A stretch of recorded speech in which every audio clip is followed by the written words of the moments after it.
Yes, guys, welcome back to another video. Welcome to the George Benson Football Channel. What happens to Christopher Nkunku? I wish this was like one of those little rumour stories that was international break and everyone's a bit bored and there isn't really any truth behind it, but unfortunately, there is a big reality to discuss here. That is Christopher Nkunku's time at Chelsea. It was plagued by injuries in the first year.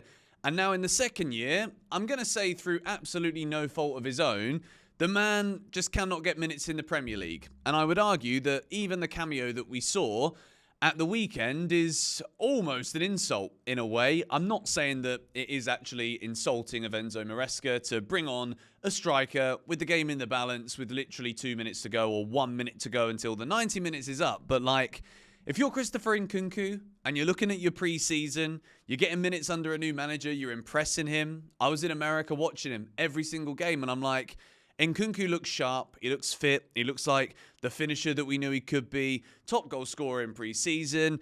And right now, he's still the top goal scorer at Chelsea Football Club right now.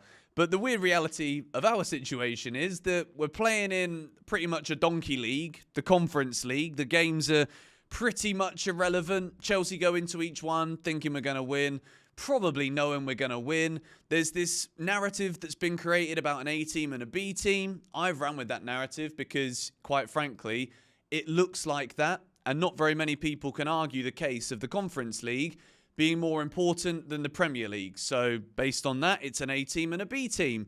And Christopher Nkunku, as much as he's the lead guy in the B team, scoring loads of goals, getting in good performances, putting in good ratings and all that stuff, the A-team sniff isn't really even a sniff for him, to be quite honest. And to be fair, I think this is absolutely no fault of his own. But I want to talk today about what is actually going to happen here with Christopher Nkunku, because the rumours are that Manchester United want to sign Christopher Nkunku.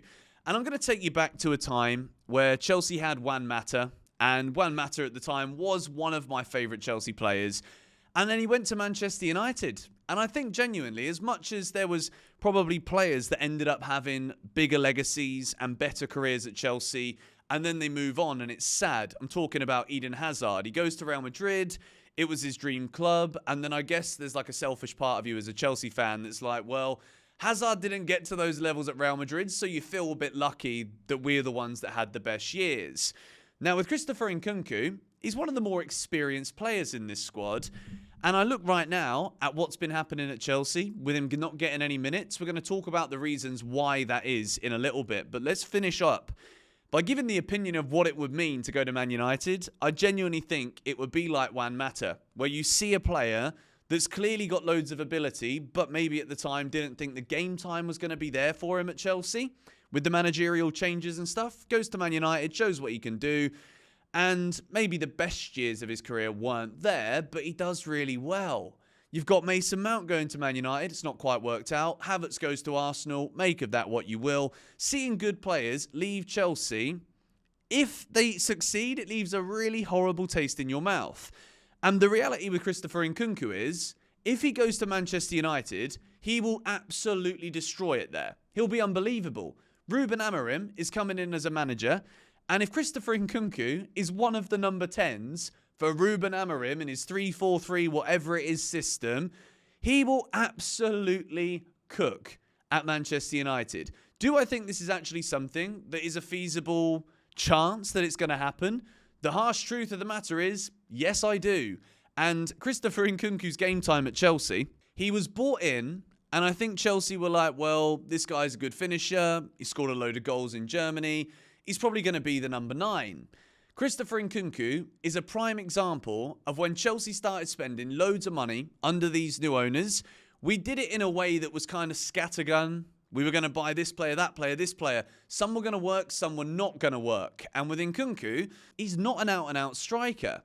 So he's not going to get in over Nicholas Jackson, who has shown that he can score goals in the Premier League. He's a really good all-round striker whose game is absolutely developing this season from what we saw last season. Jackson this year doesn't miss as many big chances as what he did last year.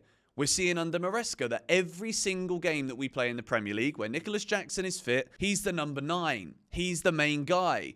And then there's also the very small matter of Cole Palmer that we have to discuss here. Because look, when Chelsea bought Cole Palmer, I genuinely don't think anybody at the club believed for one second that Palmer was immediately pretty much going to become that guy that locked in whatever position he felt like. Nkunku at the time as well was injured for pretty much the whole season. We didn't get a Christopher Nkunku last year that could have a run of games to be able to establish himself, to be able to have a run of games to make the number 10 position behind Nicholas Jackson his own, whilst Cole Palmer was kind of still operating a lot of the matches over on the right wing. We didn't get Nkunku. And I think it is so unfortunate. I think he's too good of a footballer to sit on the bench at Chelsea, which is why I'm firmly expecting Christopher Nkunku to be sold. Now, when we look at the team that we've got right now, and where does Nkunku fit in? Enzo Maresca earlier this season said that he sees it as 2 players for each position. Jackson and Nkunku are the strikers, with Mark Guiu kind of being there as the one that you hope you don't have to use, because that probably means injuries, because he's clearly not as good as Nkunku or Nicholas Jackson. You got Palmer and Noni on the right, or Neto and Noni on the right, Palmer and Felix in the 10, and Mudryk and Sancho on the left-hand side. And already, even that narrative is changing because of the form of Pedro Neto. Christopher Nkunku is never going to get a sniff on the wings. We know that if he comes on the left wing, he's kind of ineffective. It's not where he wants to play. We know he's not going to be there on the right anymore because, well, Maresca started the season well, but Pedro Neto is now really making that position his own. So, tangibly, the only thing that we can expect for Nkunku is to probably play where Cole Palmer is playing, but then that's a dead story as well. Nicholas Jackson has got really good numbers this season. I think he's playing so much better than what we saw last year. There is maybe a debate right now that, yes, he's not getting as many touches of the ball as we've once seen, but the last 4 matches that Chelsea have played have been against Liverpool, Newcastle, Man United, Arsenal, games where Chelsea won't be in control as much. I fully expect when you look at the next 11 games, the really tricky ones are Tottenham away, Aston Villa at home. They come in the next 5 games or so. I think we're going to see Nicholas Jackson's goal tally absolutely skyrocket.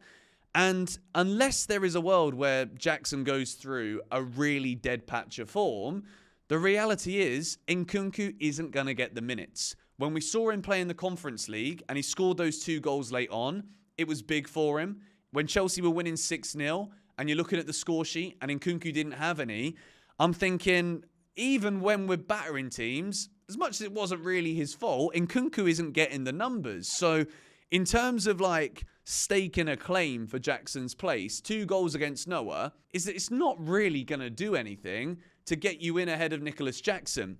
The one game that I thought he was going to have a real opportunity was the Carabao Cup tie against Newcastle. But the less said about that whole collective performance, the better. And I don't think Nkunku had a good game at all. But how do you show the quality that you have if you're getting 2 minutes at the end of a home game against Arsenal? You're not starting any games in the Premier League. When you go into these midweek fixtures, you're not going to be at your sharpest. And to be fair, I fully expect Nkunku to have serious frustration building up inside of him right now, which will inevitably lead to him saying, look, there are other clubs out there that can see how good I am as a footballer. They know I'm a great finisher. And the chances are I can go to a place like Manchester United, PSG. I don't know who's going to go in for him, but for Man United, it would be absolutely perfect. For me, I don't want to see a guy that's clearly got so much ability at our football club but isn't getting a sniff. I don't want to see him go to a rival. Absolutely not. There's not a single part of me that wants to see him go to Man United because I just know he's going to do really well. But the truth of the matter is, and I know I've said that phrase a lot, and I know I do say that phrase a lot, this is what is going to happen at Chelsea when we do buy so many players. You got Kendrick Pires coming in the summer, Esteval coming in the summer. Chelsea are going to find it very, very difficult to continue to keep players happy. This whole A-team thing, B-team thing, you cannot expect players that are actually world-class if they're played in their correct positions, given a proper run of games. We've seen just how good Nkunku can be in terms of being, like Harry said in the podcast yesterday, a fox in the box, a good finisher that you know that if you get him the ball in a tight space, he's going to score you a goal. He did it against Bournemouth, but Enzo Maresca prefers Nicholas Jackson, and Nkunku winning you a match in the Premier League at the Vitality Stadium at Bournemouth doesn't equate to a start the next week. So with that being said, I think Chelsea are just going to have to suck it up. If I'm being very honest, I think definitively Christopher Nkunku will leave the club. There's also the argument here about João Felix. And I think the Felix problem is that Chelsea wanted Samu Omorodion, who is an out-and-out striker, who is now killing it for Porto. And I didn't think this was going to be the case, but credit to the scouting team. We wanted John Duran. He's scoring goals for Villa. We wanted Omorodion. He's scoring goals for Fun in Portugal.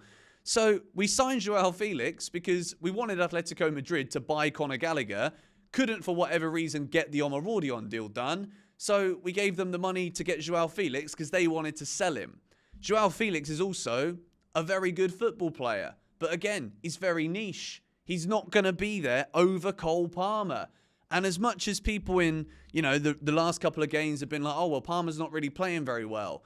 The man is world class. You can't just take him out of the team because he's been marked out of games and hasn't hit the standards that he's almost struggling in terms of the eyes of the people watching him as a result of the success that he has actually created for himself, because it's been out of this world. Ever since Cole Palmer joined Chelsea, he's been on a different planet. So Cole Palmer keeps Nkunku out the team, and Nicholas Jackson is also developing incredibly well. So this, for me, to round this up, this is a prime example of the scattergun approach at Chelsea has meant that we've misprofiled the signings of certain players, and as great as they are, and as much as we feel as though they should be playing, the truth is Maresca sees it as Jackson and he sees it as Palmer, and Nkunku's not going to be happy with the minutes he's getting, and I really don't see it changing. So with that, I think we're going to have to just suck it up and accept that the chances are he's probably going to leave. Don't want it to happen, but I think we've got to call it what it is right now. Let me know your thoughts on this in the comments down below. Subscribe to GBFC if you are new. Christmas is coming up as well. If you do want to get yourself anything from the Mega Store, click on this QR code on the screen. Use the discount code GBFC10 for 10% off anything and everything in the Chelsea Mega Store. I'll see you guys tomorrow. Enjoy the international break, if that's even possible.